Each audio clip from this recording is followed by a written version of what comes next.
Everybody, welcome to On the Road number 2. We are still on our way to Philadelphia. We just got out of like a thunderstorm to end all ages that put us back like 2 hours.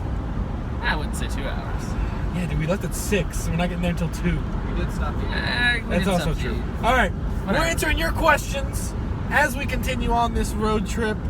I'm gonna turn on my things. All right, so Ryan, hit us with the first question. All right, first question. A lot of you asked this. When will we be streaming again? So, great question. We are working with a number of ideas right now to get more streaming content. But you know we like to stream around holidays. However, there aren't any of those in the near future, so we're trying to get a more consistent streaming schedule down, and we'll definitely give you at least a few days notice of when we want to stream. Just humor me and drop a like in this video if you want to see a weekly stream from Team Absolution. If you do, drop a like in this video and we'll discuss it. Or comment it. Just let us know. All right, next question. Next question. We are moving into... Oh, okay. So, a quick discussion on worlds. Bushi worlds. ARG doesn't have worlds yet. That'd be kind of nice, I guess. So, Bushi worlds. It's going to be what decks are up there, right? That's the question? Yeah, so what decks do we think are going to perform best at worlds? All right, Brax, give us a deck. Angels. Absolutely. Could not agree more. Considering, if we're not wrong, Worlds uses America's ban list because it's the most lenient. Well, I think it's because we're the furthest behind. Okay. So they have to use whatever we have. That makes sense. So which means Refros at 4, that's some scary garb. That is garbage. Throw that up there. We are scared of that deck. I'm not that scared of it because my deck is pretty good against it. I'm terrified. But objectively, Angels are ridiculous. I live in fear. Before Refros. Go watch Jorge's videos. They're disgusting. Another big deck I think will make an appearance is GC. I think Gear Chronicle is very powerful now than it has been in the past. It's only going to get more powerful. Especially because of their stand as well, which is bonkers. Yeah. And so, yeah, I'm going to go with that. And then as far as other decks, after that, it kind of becomes kind of a wash. We don't really know what's going to come out between then and now, but if I had to pick a deck right now to show up in top 3 of Worlds, I'd pick Grand Blue. Oh, yeah. I'm gonna say Great Nature's gonna show Shadow Appearance. I mean, that's a prediction. I said right now. Oh, okay, yeah, maybe Grand Blue. We're thinking Grand Blue. I mean, it could be... I think the third spot is probably going to be the skill matchup. So yeah. you'll end up with the player who's playing something maybe not in that triangle. Kagura might be able to make it up there if Kagura has a good matchup against... If it has a good matchup against Angel Feathers. It's possible, if everyone brings the same thing. Now, play Bluish Flame. That's what Brax says. So, what's the next question? So, moving into the Gold Paladin land and more predictions from GBT08. That's what you guys want to talk about? That's what we'll do. So, what would it take to make the Gurguit build good again?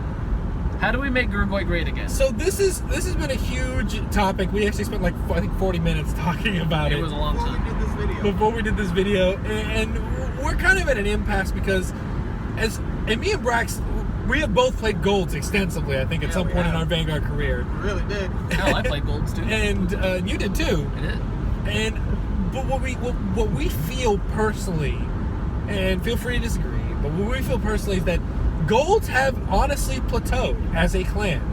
Their mechanic has reached a plateau. Like, there's only so much calling from the top you can do before you're just searching. And there's only so much power you can give that you're not just doing what every other clan is doing right now anyways. But then they have other mechanics too, if that makes sense. Like, yes, you have Gurguit, which is a great card. It gives a lot of power. But do you know how many other clans can call dudes and give power in today's meta? Spoiler alert, it's a lot of them. I mean, Angels doesn't call dudes, but it gives huge amounts of powers across the board. Grand Blue calls dudes, gets huge powers amounts against Royals. Shadows. So many clans give power across the board that alone can't be your shtick. And calling dudes from the top also is a hard time being your shtick. So they've kind of plateaued. That being said, Braxton made a suggestion as to what they could do, and what is that? They need a good first stride not named Ezel. Yes, they need a good first stride not named Ezel. Something that Gurguit can take advantage of, maybe kind of like that other guy that's like check 2, call 2, but easier to accomplish, and give them a little bit of power to make them kind of pressure-like. That's what I think. But if we see more Aura Geyser clones, like the Grand Blue one that just got spoiled, if we start seeing more Aura Geyser-esque, couldn't you just give Gurguit an Aura Geyser? Yeah. Give it something of that comparable amount of, this will last me till next turn. No way you're killing me this turn. I mean, it'd be nice if they got a stride that was something like Aura Geyser, except it was like, check top 3, 2 go to the board, 1 goes to hand. That'd be nice. That's not bad, actually. I'm just saying something of the similar Persona Flip, CB1, Soul Blast 1, do something ridiculous for a first stride. Whoa, Nelly. Hey, you're alright. Okay, we're kind of torn because we love Gold Paladins. Yeah, we do. And I think Bluish Flames, and Brax agrees, is the best deck still, in our opinion. In our opinion. It's still the most potent deck. And That being said, Gurguit may not have been totally fleshed out yet. There's more stuff you can do with it. We might see it again. I feel like Bushi needs to work backwards on this problem. Like, the Unite, it's cool and all, but how about just like, I don't know, like, I feel like if they go back doing dudes that get skills like that are called from the deck, like Lapier or something, or like a lot of Liberator cards, then at that point, aren't you just playing like the other decks that just do that? Yeah, it's kind of iffy. They got to really go back to the drawing board on what they want Guild Paladins to do. Because like they have the Amber clone that calls dudes. Gurguit has his own GB1 Aggro Veil. Like, what was GB1? At that point, you just play Aggro Veil. Exactly. Like Liberator. Yeah, I agree. It's not even a bad card either, but still, it's just the fact that little pesky bread symbol there in the corner. What's the next question, Ryan? So the second part of that question is, with Spectral Duke and Vortimer having been moved over to Shadow Paladins, is there any hope for Spectral Duke and Gold Paladins again? Dream's dead. Yeah, we're gonna go with now. Go to bed. Play Shadow Paladins. Sorry, buddy. Duke is mine now. Duke went home and he's perfectly happy where he is. I mean, that's just the way that goes. It kind of sucks. I mean, was Vortimer ever a Gold Paladin? Yeah, he was. He was the right chain for Duke. Remember? That deck I played? And he was. He was a great 2, right? Yes, that's where Vortimer came from. 0-1-2. Oh, shit. And then he transformed into Duke. Vortimer by putting on horse armor, which didn't make It all makes sense now. It's all coming together. Nah, he stays in the shadows. The lore was weird. Anyway. The lore was really weird. The next one is, considering we've seen one spoiler from Deletors in GBT08 that looks promising for the Banish Delete mechanic. Right. What would a G-Guardian look like for Deletors? Now, first I'm going to give this caveat. I do not believe that the G-Guardian in set 8 for Link Joker will be Deleter based. I do not believe that. We could get 2. It's possible. I say it's unlikely, just because I don't think they've given one clan 2 G-Guardians in a set yet. Kagro got 2. Oh, that's crap. true. Kagro did get 2. They got the GR. Forgot about that. Bada bing, bada boom. Alright, so it is possible. And one was Overlord based and one was General. That's true. So it could happen. But if they did, I would personally like to see it guard it lock a dude, you pay a cost, and you get to banish 2 or something. Banish delete 2. Brax had his own idea, which I thought was creative as well. Alright. So, G-Guard, discard your heal. When it hits the Guardian Circle, choose a unit in the back row and lock it. Then, if they're swinging 31 or higher, discard a card and select one of your opponent's hearts and delete it. So because we don't have a mechanic or a ruling to delete a stride, we're thinking, well, why don't they just say that you can still target the heart? It'd be the only card that could target a heart, other than cards that require a heart. And it would still do the same thing. You're still striding, you still get your stride effect, you still get to keep the name, you just lose 11k power.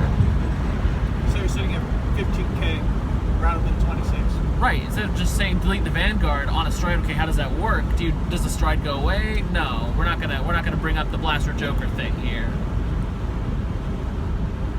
Jeez, somebody call Cerulean City Gym. It's misty out here, yo. Anyway. I agree. So and that way, at the start of your turn, they're still deleted. So All right, Ryan, don't you have one? That you want? I do. However, No, I sorry, think they would unlock, so you have to re-delete them. Yeah, it's true. okay. Go ahead, Ryan. My thing was, what I really wanted this G Guardian to do was to help along the mechanic more than actually guard stuff.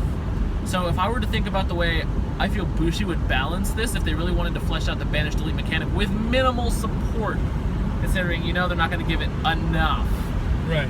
like enough options for you not like forced into a machining. Well, it has machining in the name, so I need it. I would go, G Guardian, counterblast, whatever. If your opponent swings for 31 or 26 or more, choose 2 cards in your opponent's drop zone, banish delete 2, but this unit doesn't gain any additional power. So you can scum with it to move forward your mechanic, your win con, but you still actually have to guard this attack. It's not something that you can just... You don't get to do it whenever you want, and it's not... Like, you guys are thinking it actually guards and uses the mechanic, which is fine, but I'm thinking I want to advance my win con. And those are 2 different ways I can see them going with it. They might mix the 2, probably not. They'll probably hit one or the other, but those are our ideas if we were to design that card. Absolutely. And our last question for this segment is, with the addition of new mechanics and the speed of the meta right now, will stands make a comeback? And will Bushi, as a second part of the question, will Bushi add any additional mechanics that use stands themselves, like they use heals for G Guardians? So, Sam, I'm going to let you take this one on the state of stands. So I'm going to answer this question with 2 parts. First is the first question of, will stands make a comeback? I would argue that they already have. I would say that stands have become not a staple overall in the game, but definitely in a lot of decks, it has become a viable option. Gold, use catch gold in the build, in Bluish Flames, which was one of the first, actually. Refros, the Gear Chronicle. I'm trying to think what else. Just like Angels use 2 sets of stands. Angels use 2 sets of stands. They got Refros and no seal. Royals use stand in Vanguard occasionally if you're running that build, and they don't even have nut skills. Shadows play stands. Shadows play stands because they have a good skill. Bonkers. So basically, Bushiroad threw so much power onto the stand triggers to make us use them that now we have to use them, but only usually purely for their effects, unless the deck really likes to abuse them. Right. And it worked. And so my second question is, do I think that they're going to get their own mechanic? No. Probably not. Just because they got so many skills thrown on them. Yeah, they got so many bonkers good skills thrown at them, and that was their thing. And heals usually don't have effects.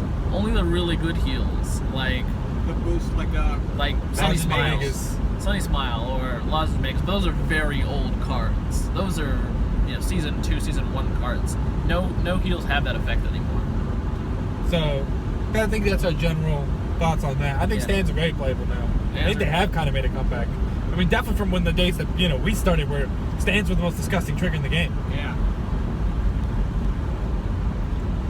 Alright, well, that is On the Road 2. Again, comment on this video, comment on the past video, comment on our post up on our Facebook wall, Team Absolution, hashtag AskAbsolution, hashtag On the Road, if you want us to answer your questions while we're heading to Philadelphia. So, we're gonna go through our first toll, woohoo, take our money, and Bye-bye! we'll see you next time. Peace.